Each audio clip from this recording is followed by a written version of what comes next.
हर हर महादेव। हार्दिक स्वागत करती हूँ आप लोग का अपने चैनल पे। महादेव जी की कृपा से आप लोग सकुशल अच्छे होंगे। आज मैं बताऊंगी गाइस कि वो जो मैं ज्योतिया के दिन जो महालक्ष्मी जी का अंतिम दिन का पूजा, उसी दिन ज्योतिया का पूजा होता है, उसी दिन महालक्ष्मी के अंतिम दिन का पूजा होता है, जो हाथी पूजा बोला जाता है। तो आप लोग कैसे करेंगे, जो ज्योतिया व्रत है वो कैसे करेंगे, क्योंकि हम भी ज्योतिया व्रत रहते हैं, तो कैसे किया जाता है तो इस बारे में आप लोग को बताऊंगी। तो और ये भी बताऊंगी कि मृत सूक्तम से हवन कैसे करते हैं, मैं करके भी दिखा दूंगी आप लोग को। और गाय जो श्रृंगार का सामान जो कैसे चढ़ाकर कहाँ देना है, ये सब के बारे में बात करूंगी। तो प्लीज़ मेरे चैनल पर बने रहे, मेरे चैनल सब्सक्राइब, वीडियो को लाइक कर दे। चलिए आप लोग को दिखाती हूँ कि पहले दिन का मैं पूजा जैसे की हूँ गाइस। वो दरवाजे के पास तोड़न वगैरह सब कुछ सजा कर, दरवाजे के पास वहाँ कलसा रख कर, दीपक जलाकर, धूपबत्ती जलाकर पूजा करता है। डेहड़ी बोल जाता है, तो डेहड़ी का पूजा करके और फिर उल्टे ही अपना कलश वलश लेकर अंदर आया जाता है। तो मैं पहले अंदर अच्छे से खूब विधि से मैं सजा उजा ली हूँ, अंदर रख ली हूँ। तो फिर कलसा लेकर आऊँगी तो आप लोग को दिखा दूँ मैं कैसे लेके आई थी। बाहर से नहीं, गेट के अंदर जो मेन दरवाज़ा है वो सजा कर मैं देखिए यहाँ पे रख कर गई हूँ। मैं वो लेकर आ रही हूँ गाइस। देखिए मैं लेकर दीपक, धूपबत्ती और एक कलसा मैं लेके आ गई गाइस। ऐसे मैं बाहर से पूजा करके, आप इसे आम का टेरी का पत्ता भी लगा सकते हैं, कलसा में ऊपर नारियल रख सकते हैं। आप लोग अगर चौकी रखें तो विधि विधान से कर सकती हैं। और मंदिर में भी अगर आपको रखना हो, जगह हो आप, तो आप रख सकती हैं ना। अंतिम दिन जरूर रखिएगा, नारियल ले आकर, नारियल श्रीफल बोला जाता है, माता रानी को चढ़ाइएगा। और ये मैं कटोरी में श्रीम लिख के यहाँ फूल पत्ते चावल रखूँगी। इसके ऊपर दीपक भी जला सकते हैं आप, जब तक पूजा करें जले। आप लोग को जैसा सुविधा हो ऐसा कर सकते हैं। इसके ऊपर दीपक जला के भी रख सकती हैं, फूल पत्ती भी रख सकती हैं। और 16 धागा का जो है डोरा, वो भी ये ज़रूरी है। मंदिर में ही कर रहे हैं, पहले दिन और अंतिम दिन व्रत है तो क्या हुआ। तो आप लोग को ज़रूर ये सब करना है नियम। और व्रत नहीं भी है तो पूजा विधि विधान से करिए। ऐसे मैं कर रही हूँ गाय। और ज्योतिया के दिन जो व्रत है वो कैसे पूजा करेंगे, इस बारे में मैं बात बता रही हूँ आप लोग को। तो ज्योतिया के दिन जो आप पूरा 16 श्रृंगार माता रानी का खरीद लीजिए। और 16 श्रृंगार माता रानी खरीदिए, जैसे एक बिंदी हुआ, महावर हुआ, नाखून पालिश हुआ, कंघी, शीशा और काजल, बिंदी, मतलब सब मिलाकर 16 श्रृंगार का सामान हो गया। और वैसे 16 सब खरीदें, जैसे 16 नाखून पालिश, 16 बिंदी, 16 काजल, ये भी कर सकती हैं और सामर्थ्य अनुसार। तो आगे एक एक करके 16 श्रृंगार का सामान ले लीजिए और माता रानी को अर्पित करना है। तो ज्योतिया के दिन कैसे अर्पित करेंगे, ज्योतिया के दिन आप, क्योंकि दोपहर 2:30-3 बजे लोग ज्योतिया पूजने चले जाते हैं, तो गाइस आप लोग सुबह जैसे पूजा डेली करती हैं वैसे करिए। देखिए मंदिर में एक साइड में रखी हूँ माता रानी को। और एक साल मैं चौकी रखकर विधि विधान से पूजा की थी, खूब बहुत विधि विधान से माता रानी को। तो गाइस आप लोग पहले कैसे पूजा करेंगी, पहले आप सुबह जैसे पूजा करती हैं ऐसे कर लीजिए, करते करिए। और उसी समय सुबह की ही पूजा में 16 श्रृंगार जो लाइन है आप, वो पोटली में करके, कपड़ा का पोटली में माता रानी को अर्पित करिए। अगर आपको सूप में रख कर देना है, अर्पित करना है, तो सूप में भी रख कर सकती हैं। और जब श्रृंगार का सामान लेते समय अलग से थोड़ा सा अपने लिए श्रृंगार का सामान माता रानी को एक छोटी से चुनरी में करके अर्पित कर देना। तो वो अपने लिए, जैसे एक सिंदूर का पुड़िया हो गया, कुमकुम का पुड़िया हो गया, 5 चूड़ी हो गया, एक बिंदी, नाखून पालिश, ये सब करके माता रानी को चढ़ाइएगा तो अपने लिए रख लीजिएगा। और जो 16 चढ़ाएंगे वो अपने लिए नहीं रखा जाता, वो पंडित को भी नहीं दिया जाता। पंडित को आप सीधा निकालेंगी और जो श्रृंगार का सामान है वो जैसे ज्योतिया के दिन आप चढ़ा दी तो सारा दिन चढ़ा रहेगा, सारा दिन चढ़ा रहेगा। और एक अखंड दीपक भी जला देना, एक अखंड दीपक भी जला देना। अखंड दीपक जलता रहे आपका। आप ज्योतिया पूजने चली गई और यहाँ पे आपका अखंड दीपक जल रहा है। जो चढ़ाई है श्रृंगार का सामान आप, वो उसे चढ़ा रहने दीजिए। सुबह उठाकर उसे आप अपनी ज्योतिया का पारण ओरण कर लीजिए। तो सुबह उठाकर वो जो सीधा निकाल कर तभी पारण कीजिएगा। सीधा ज्योतिया का भी निकालिएगा, महालक्ष्मी पूजा का भी। तो निकाल कर आप उस श्रृंगार का सामान ले जाइए और मंदिर में, माता दुर्गा माता का मंदिर हो या सीता माता का हो, लक्ष्मी माँ का मंदिर जल्दी कहीं नहीं दिखता, लेकिन लक्ष्मी माँ का मंदिर हो तो और अच्छा है। तो आप दुर्गा माँ के मंदिर में जाइए। हम लोग दुर्गा माँ के मंदिर में जाते हैं और वहाँ मंदिर में दुर्गा माँ एक साइड में रहते भी हैं, शिव जी के मंदिर में। और नहीं तो अगर पार्वती माता है तो पार्वती माता के पास भी रख सकती हैं, लेकिन दुर्गा माँ का मंदिर हो तो और अच्छा है, लक्ष्मी माँ का मंदिर हो तो और अच्छा है। तो आप वहाँ पे पोटली वहीं सहित या सूप, अगर सूप में ली है तो सूप में ढक कर रखना है, आप वहीं माँ के पास रख दीजिए और रखकर हाथ जोड़कर विनती अपना माथा टेक कर चली आइए। और जो सीधा ली है साथ में सीधा भी लेके जाना है, वो पंडित को दे देना है सीधा। और पंडित देख भी रहे होते हैं कि वह रखी है, वो समझ जाते हैं महालक्ष्मी का पूजा की है। तो गाइज मेरा कहना है कि पंडित को श्रृंगार का सामान नहीं दे, माँ के पास रखा जाता है, मंदिर में माँ के पास रख कर चली आइए, पंडित लोग खुद ही ले लेते हैं।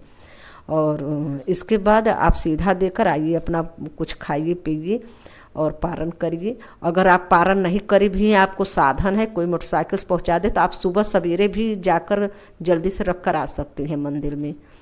और नहीं तो फिर जब आपको पारण कर लीजिए, ज्योतिया का शक्ति तो नहीं रहता, ज्योतिया पारण कर लीजिए तब फिर जाइएगा, रख कर आइएगा और सीधा भी दे दीजिएगा। ऐसे ही महालक्ष्मी जी का पूजा किया जाता है। जो पोटली में अलग से श्रृंगार का सामान चढ़ाए वो अपने लिए रख लीजिए।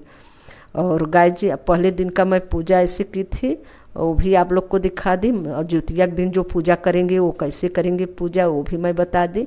और श्री सूक्तम से हवन मैं करती हूँ, मंत्र से 16 मंत्र हो। श्री सूक्तम में 16 मंत्र, 16 दोहा, यानी 16 दोहा होता है। तो उन्हीं 16 दोहा से आप पाठ भी करें, कनकधारा स्तोत्र करें, श्री अष्टकम स्तोत्र करें, पाठ भी श्री सूक्तम का पाठ भी करें और श्री सूक्तम से 16 बार हवन भी कर दें।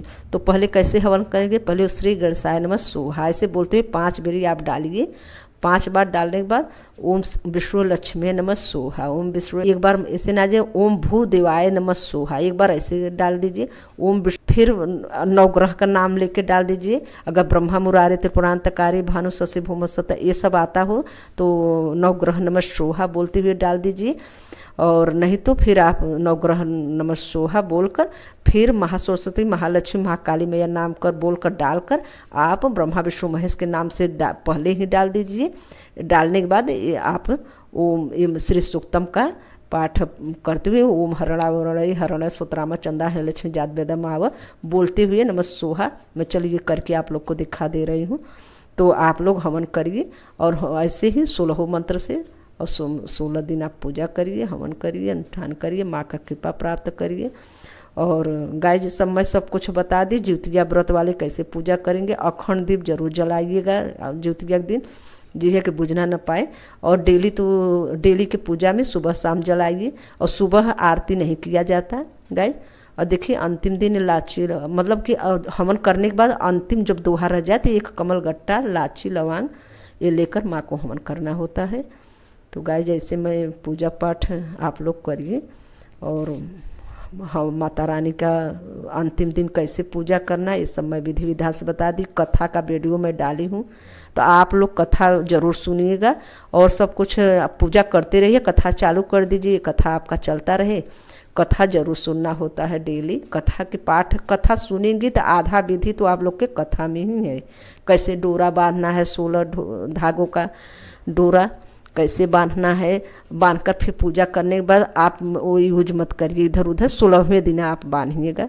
तो चलिए मैं ओम हरणाय हरणे सूत्र जाम चंद्रा हिरण्य लक्ष्मी जात वेदमाव नमः सोह तामे याव जात वेदो लक्ष्मी गरिमस्या हरणे बंदे ग्राम श्रोहम पुष्णाहम नमः सोह औस्पुरमस्ता हस्ना प्रमोदनी श्रेय देवी हिरवे स्मराद्रे जोस्ताम नमः सोह का सुस्मिता हरणे पारकार मात्रा जलवंती तीप्ता तेयंते पदन स्ता पदन ओड़ा ताम होम हिरवे श्रेयम नमः सोह चंद्रा हिरमय लक्ष्मी जात वेदमयाव चंद्रा प्रभासाय सासा जलवंती श्री लोके देवमोदनाम ताप्रमी स्वप्रज्ञ लक्ष्मणे निसोता तवा बिड़े नमः सोहा आदि तोड़ तपसो जातो वनस्पति वृक्षत बलबत्तस फलानि तपसा अनंतनम या यंत्र आश्रक्षा ब्रह्म लक्ष्मी नमः सोहा उपेत माँ देव सख कीर्ति समर्ण स पाद भूतुम श्री राष्ट्र स्मिन्नी कृत मध्य दयातु में नमः सोहा छुति सी माला जेठा माला लक्ष्मी नसाभ्याभूति समृद्धि च सुरहा निहाद निर्णोद में गृहात नमः सोहा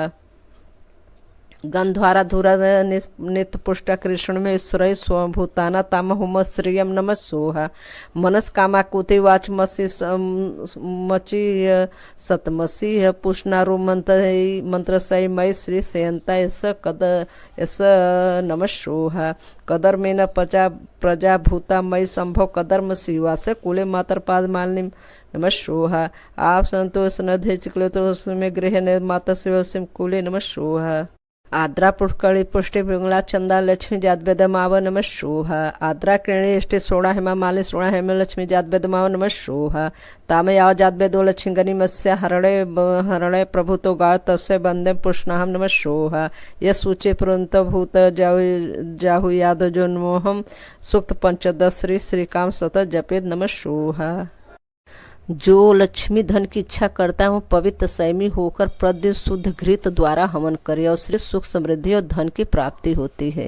ओम हरणे वोड़ा हरणे सोत्रामा चंदा लक्ष्मी जात बेदमय आवता में आवा जात बेदो लक्ष्मी गनि मत्स्य हरणे बंदे गाम श्रोम पुष्णाम वस्पुरबा रमस्ता हसना प्रमोदिनी श्री दिव्य हिरवे स्मरा देवी जुस्ताम कास्मिता हरणे पार्का माद्रा जलवंती तृप्ता तयंती पदनिस्ता पदनोड़ा ताम होम हिरवे श्रेयम चंद्र प्रभासा सासा जलवंती श्रेय लोक देव मोदनाम तापमिश्र प्रज्ञा लक्ष्मीरानुसा तवा बिड़े आदि तोड़ तपसो जातो वनस्पति वृक्षोत बलबतस फलानि तपसा अनंतरम यांत्रासृचा ब्रह्मा लक्ष्मी उपेत महादेव सख कीर्ति समर्ण स पादभूतुम सिम राष्ट्रस्मिन्नि कृत मध्य ददातु में छुति सी माला जेठा माला छिन्ना साभ्या बुद्धि समृद्धि च सर्वा निरुद्ध में गृहात गंध द्वारा धुरा धर निपुष्टा कृश्रेम ईश्वर स्वर भूताना ताम होम हिर श्रेयम चंद मनस कामा कुति वासम श्री पुष्णारु मंत्र सई मई से संता ऐसा कदर में न प्रजा भूता मई संभव कदर शिवा से कुले मातर पाद मालिम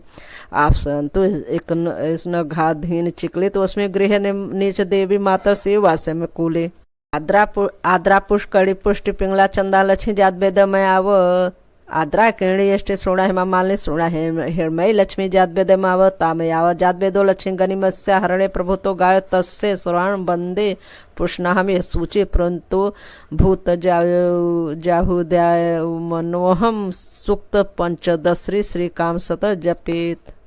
जय माँ लक्ष्मी। एक एक दोहा लेकर हवन करना चाहिए।